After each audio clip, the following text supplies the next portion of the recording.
नमस्कार मित्रों, astro talkies में आप सभी का स्वागत है।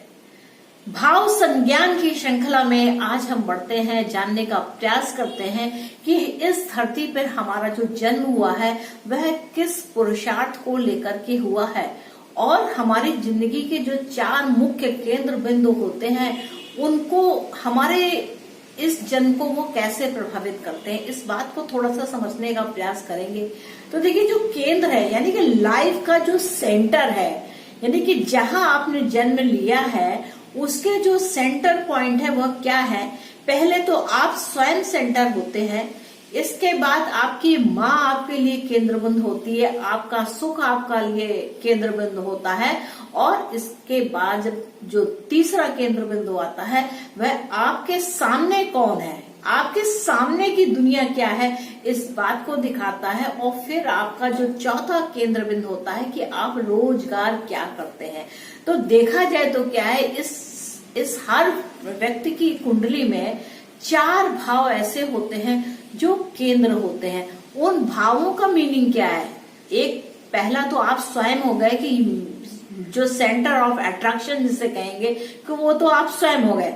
इसके बाद आता है आपका सुख कहाँ पर होता है और सुख के बाद आता है कि आपके अपोजिशन में आपके सामने वाली पार्टी, आप जिनसे मिलते हैं वो कौन है। और इसके बाद आपका जो क्षेत्र है, कर्म का विस्तार है, वह कहाँ पे जाता है। तो इस प्रकार आप देखिए, इनका जो 4 भाव है यानी कि कुंडली में आप पिक्चर में देखिए, वहां पर आपको दिखाई देगा एक रेड कलर का पॉइंट दिखेगा, एक ब्लू कलर का दिखेगा, एक भाव आपको ग्रीन कलर का दिखेगा और एक येलो कलर का पॉइंट दिखेगा।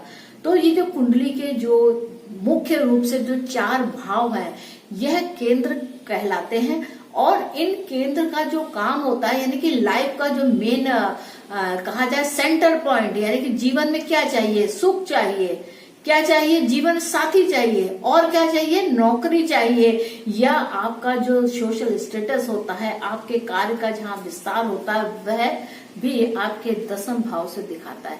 तो कुंडली का पहला भाव जिसका काम है धर्म, जिस पुरुषार्थ का नाम होता है धर्म। इसके बाद जो दूसरा पुरुषार्थ आता है वह होता है मोक्ष, वह मोक्ष भाव से संबंध रखता है। जब सुख छूटेगा तो ही आप काम काज के सिलसिले में प्रवीण हो सकते हैं।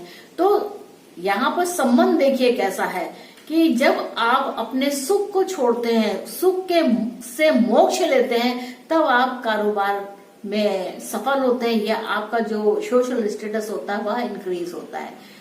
इसके बाद जो तीसरा मुख्य केंद्र होता है वह आपके अपोजिशन में कौन है, आपका लीगल जीवन साथी कौन है, आप किसके साथ डीलिंग करते हैं, वह बहुत कुछ निर्भर करता है, क्योंकि उसके द्वारा ही आप अपने कर्म का विकास करते हुए अर्थ को कमाते हैं।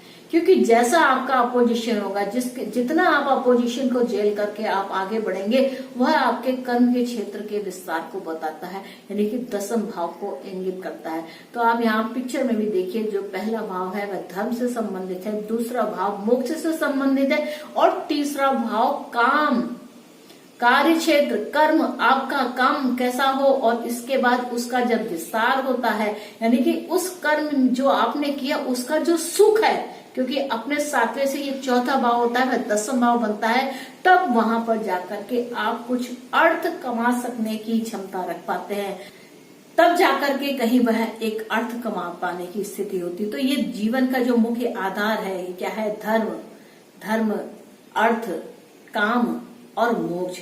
इन चीजों को अगर आप समझते हैं तो जान पाते हैं कि हमारे जीवन का जो मुख्य उद्देश्य होता है, मुख्य जो हमारा कर्म होता है, इन्हीं 4 पुरुषार्थ को लेकर के होता है, धर्म, अर्थ, काम और मोक्ष।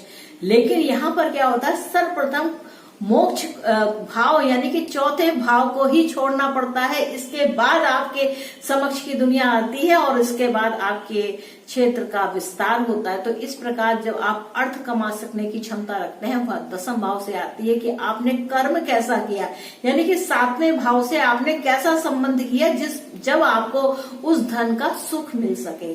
और इन्हीं जो 4 भाव हैं इनके साथ ही जब 5वां भाव और नवम भाव की जब युति बनती है, किसी प्रकार का संबंध बनता है, कभी राशि परिवर्तन के द्वारा, कभी ग्रह परिवर्तन के द्वारा, अथवा अथवा अथवा दृष्टि के माध्यम से भी जब कभी यह संबंध बनता है, तो वो एक राजयोग में तब्दील होता है, एक राजयोग को बना देते हैं। यानी कि धर्म के भाव और आपके विष्णु के भाव, यानी कि ईश्वर की कृपा के जो भाव आपस में जुड़ते हैं, यानी कि आपका जो वर्तमान है, यानी कि आपकी जो लग्न है, उस लग्न पे जब आपके पूर्व जन्म के कर्म यानी कि पंचम भाव और आपका नवम भाव यानी कि आपके भविष्य के फल, जब ये सब आपस में संगम करते हैं, तो एक जन्म, दो जन्म, पिछला जन्म और अगला जन्म, ये सारे जब मिलते हैं, तब जाकर के एक राजयोग की स्थिति बनती है और आप उस राजयोग का आनंद ले पाते हैं।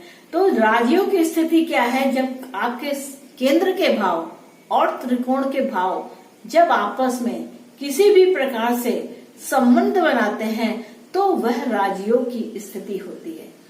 तो मित्रों, हम लोग इस श्रृंखला को आगे इसी प्रकार जारी रखेंगे। और भी बहुत कुछ है, नवमांश है, दशमांश है, और हम इन सबको लेकर के भी आएंगे। और आपको अगर कैरियर से संबंधित अगर आपके कुछ प्रश्न हैं और आपको ऐसा लगता है कि इस पर कुछ एपिसोड्स होने चाहिए, तो आप अपनी राय निश्चित तौर से आप कमेंट के माध्यम से इसमें दे सकते हैं, ताकि मैं आगे चल करके उन पर काम करके उनके ऊपर अपने वीडियो आपको दे सकूं। और यह कितने सहायक हैं, आप चाहेंगे, अगर सीखना चाहते हैं तो आप निश्चित तौर से ज्योतिष को सीख जाएंगे। लेकिन सबसे पहले ज्योतिष का जो अंदरूनी है, यानी कि जो फीलिंग है, उस जब फीलिंग को आप समझना आरंभ कर देते हैं, तो ज्योतिष यूं आता है।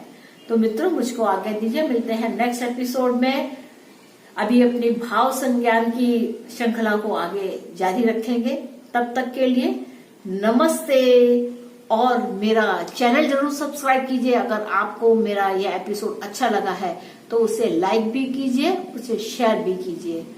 Okay, bye.